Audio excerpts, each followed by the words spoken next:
something's happening, something's changing my love with the butterfly right here, and it has something to do with relationship.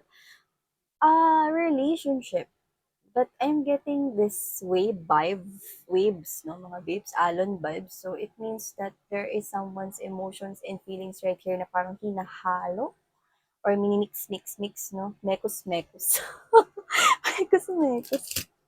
You know, babes, no? Uso yun, no? Mekos. Yeah. Tell me more. Oh, may tinamaan here with lightning. Let's find out more. But I'm getting, see, change. Word the word change. Sudden change, oh. Diba? Sabi ko sa inyo, may change na nagbabago dito. Alamin na natin yun, no, kung ano ba yung waves na yung mekos na yun. Mekos. Oo, tawang-tawa na ako doon. Mababaw kasi yung kaligayahan ko, mga babes. No? Oh, may problema ba tayo doon? Alamin natin yung waves of emotions and feelings. And who is that person na nasisteer or nakahalo-halo, no? Ang kanya ritong feelings and emotions. Might be you, but we're gonna find out. But might be him or her as well. Let's see. Okay, let's go.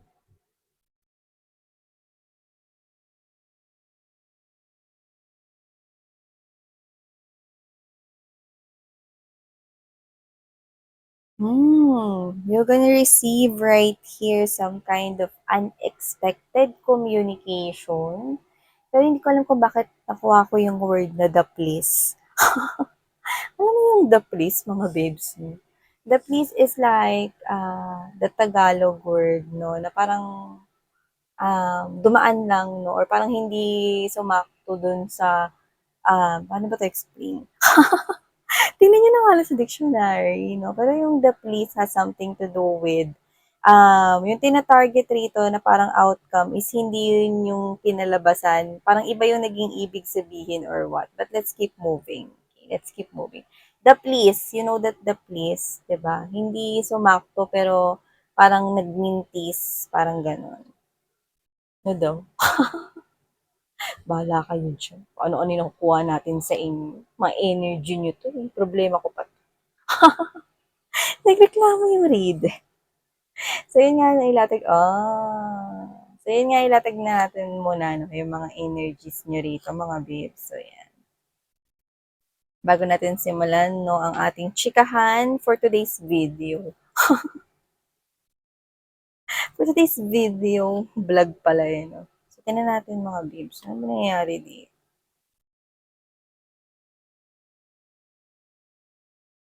Ayan, taray, guys. Ang taray.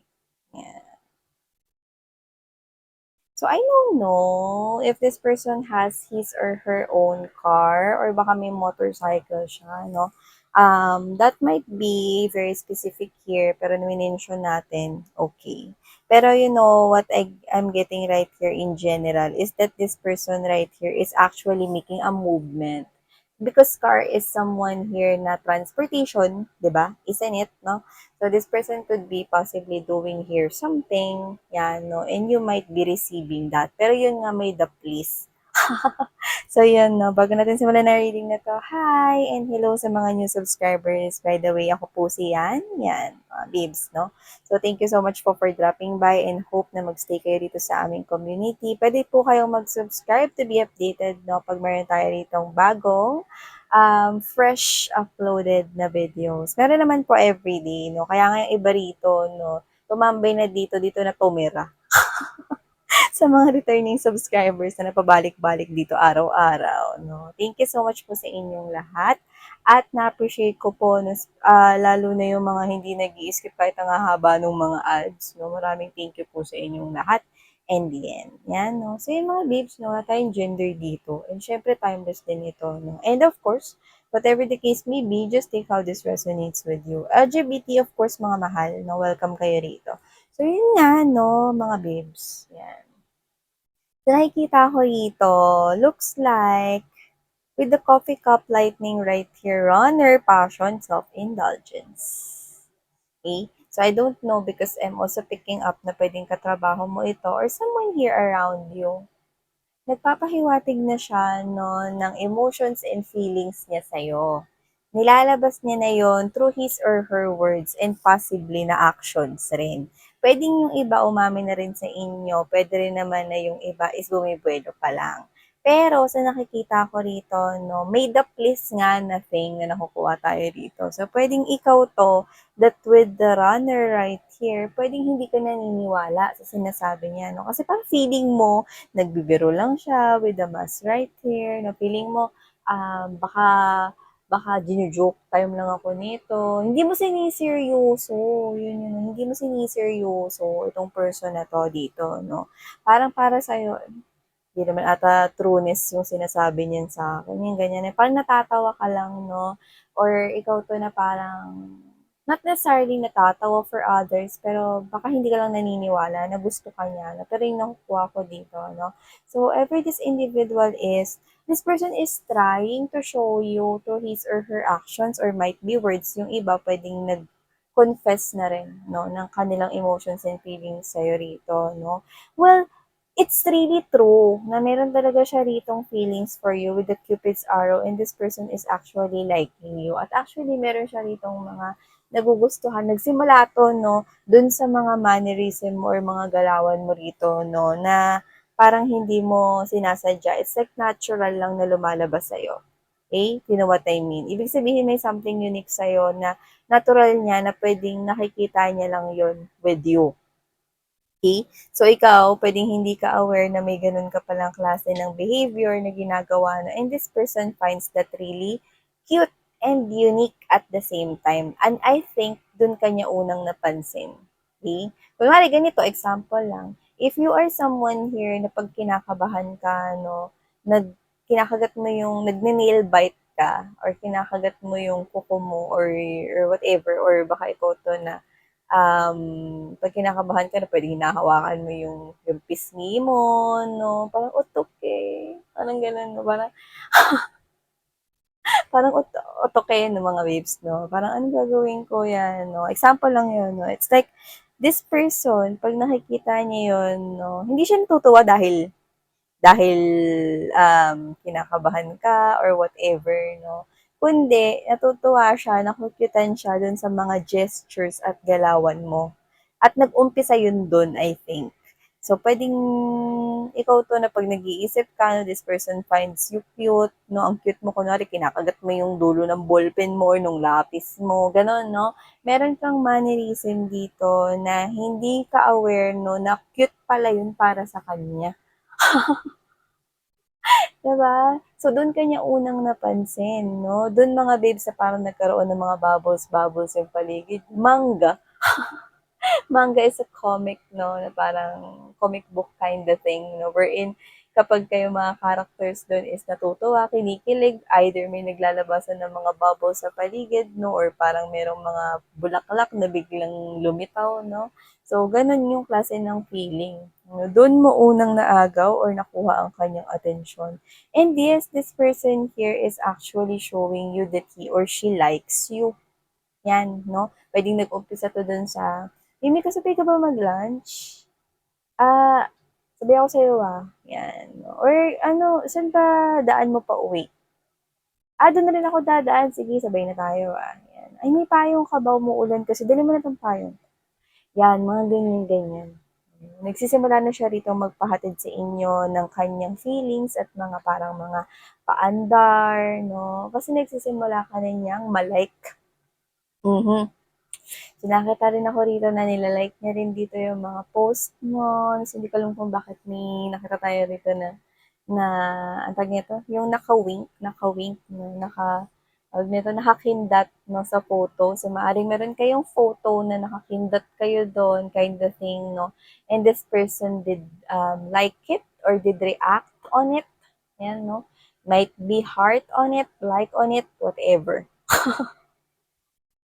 This could be reading, yeah, this person finds cute 'no, yung puwedeng pino-post mo, status mo, kahit walang kakwenta-kwenta minsan, no? Like, literal na parang OTW. Pero nilike niya pa yun, no? Kind of thing. Well, this person is actually liking you. At nagsisimula itong mag-bloom. This feels like a new connection to me, actually. So, whoever this individual is doesn't have to be na bagong pasok lang sa life mo. Possible rin na pwedeng matagal na siyang nasa life mo, pero recently ka lang yun nasimulang malike or magustuhan, kind of thing. So, whatever the case may be, nasi-steer yung passion. Nasi-steer yung passion niya sa'yo rito, no? And you know what? I'm seeing two energies on my mind. It's the energy of the Knight of Cups and the King of Cups. So it means that this person's feelings and emotions for you is developing. Nagde-develop ang kanyang emotions and feelings from the Knight of Cups going to the King of Cups. Pero wala pa dun sa King of Cups, no? Ibig sabihin, no, nagkakaroon rito, no, ng banayad na pag-improve ng kanyang emotions and feelings. But the challenge part right here is you're not paying attention. Because we have here the self-indulgence. This is you that you're taking care of yourself. You're showing love and self-care to yourself. Yan, no? Nakikita kita na mas may interest ka na tingnan yung mga bagay na, I don't know, while you're checking on your phone sa mga online stores. Yan, no? And I don't know why I'm seeing smartwatches. Maybe you're looking up to that. Doesn't have to be the smartwatches lang, no? Binabanggit kasi natin kasi yun yung nakikita natin dito mga babes, no? But doesn't have to be na yun lang. So, kung ikaw to na nagtitingin ka something online at may gusto kang bilhin, no? Na pwedeng wearables or magagamit mo, this could be as well one of the sign and clues. But I'm picking up that this is you giving more to yourself. Either, basta kung ano yung papa-improve pa rito ng taglay mong kagandahan at kagwapuhan mo. This is you giving to yourself. Yung parang, kunwari, bibili ka, para naman sa'yo yun. Magta-try ka ng mga skincare routines or rituals, para rin naman sa'yo yun, di ba? Or nagtitingin ka dyan ng bagong food kasi gusto mo ditong kumain, no? Or enjoy rito, no? Yung favorite drinks mo or new naman, no? Para rin naman sa sarili mo. So, ibig sabihin, naglalaan ka ng time para sa sarili mo, no? To the point na focus ka rin dito, mga babes, sa sarili mong healing, sa trabaho, sa mga bagay na pinagkaka-interesan mo. Ikaw to na yung nagtatrabaho para ma-enjoy mo. Yun ang kuha ko rito eh. Ma-enjoy mo, so baka gusto mo mag-travel, no? Kaya ka nag-iipon pa more. Okay? Nag-iipon ka kasi gusto mo na bilhin yung mga bagay na gusto mo, no? At mga pangarap mo here. Yun yung nakikita ko rito. So, kaya isa rin yun sa parang nagiging blockage or challenging part kasi pwede kasing mga babes, no, dahil you're giving too much focus on other things which is maganda naman kasi you're focusing here on your interest, on the things that you like and love. Kaya hindi mo rin masyado napapansin tong person na to. It is because of that. Okay? So this person finds you really challenging, but it's alright. And that's how the game begins. See? Na-mention ko yung game, pero hindi siya nakikipaglaro sa'yo, ah. Actually, pinention ko lang yun kasi dito na nagsimula yung twist, 'di ba? It's like this person is about to chase you, yeah, and it's quite challenging for him or her kasi wala sa kanyang interest mo. Pero dito makikita, no, mailalabas at maipapamalas niya sa'yo rito na ang the please ay dapat na biglang maging sentro dito, no? Kailangan niya rito matarget ang atensyon mo at tuluyan itong makuha ng mapatunayan niya sa'yo, mga babes, no, na hindi siya nagbibiro pagdating sa'yo, seryoso siya. At yun nga yung nakikita ko na mapapatunayan niya dito with the I like you not today and the sword and the rose. So nakikita ko dito that with this, makikita mo rin yung totoo at clarity na ang lahat ng mga ipinakikita niyang mga sweetness sa'yo ay talaga naman na coming from his or her soul. So, yun na nakikita ko dito. Tsaka nag-i-improve. Kasi hindi ka lang niya gusto. Oo, nagsimula sa mababaw. Mm. Nagsimula sa mababaw, no, sa mga mannerism mo, na cute pala pagdating sa mga mata niya, yung mga example, di ba, pagkagat-kagat ng mga dulo ng ballpen o lapis, no, kung ginawa ko yung dati ng elementary. Pero nung college, naisip ko, ay parang, ano pala ng lasang gara. So, yung mga babes, no? Kaya ikaw to, baka nagne-nail bite ka or whatever. Basta may ginagawa ko something cute na parang, hala, anong gagawin ko? Kung ano man yan, no? Meron kang mga galawan dito na cute pala sa paningin niya at dun kanya unang napansin. This person will prove to you. Kasi gusto niya, no, that with the coffin ascending, heart with the key, gusto niya rito ng new beginning sa inyong dalawa. Okay? Ready siya rito na mag-try. Actually, this coffin, nung nakita ko siya, ang nakita ko rito is yung full card energy. So it gives me this kind of message that this person right here wants to try and take a risk, take a chance here with you na mag-ascend pa rito no nang mas mapakita niya pa sa iyo is slowly, yan no, balloon kasi yan mga babes no, balloons pala with S. Slowly, yung paggalaw ng mga lobo, di ba, kapag ito ay pinakawalan mo at meron itong laman na helium, that's science. May science pa. Oo, kasi magki-quiz tayo mamaya dito. Ano akala nyo rito, no? Akong teacher dito, yan, no? Dapat natandaan niyo yung mga sinasabi ko rito, no? Parang, may ganun. So, yun nga, di ba? So, yung lobo, mabagal yung paglipad nun, no? So, x squared, nag-lecture. So, yun nga mga babes, no? Ibig sabihin, this person wants to show you slowly gradually na nabuksan mo yung kanyang heart dito kasi nakakita po siya ng potential sa'yo. Yan. Kaya lumalalim at nade-develop yung feelings niya sa'yo at magta-try siya rito kahit challenging ka kasi nakakita siya ng potential sa'yo. So, get ready na lang and prepare yourself, no? Kasi, mga babes, no, itong bagay na akala mo joke-joke lang, itong bagay na akala mo, no, is biro lang, no, is seryosohan na pala, no? Tutuhanan na pala dito, no? So, yeah.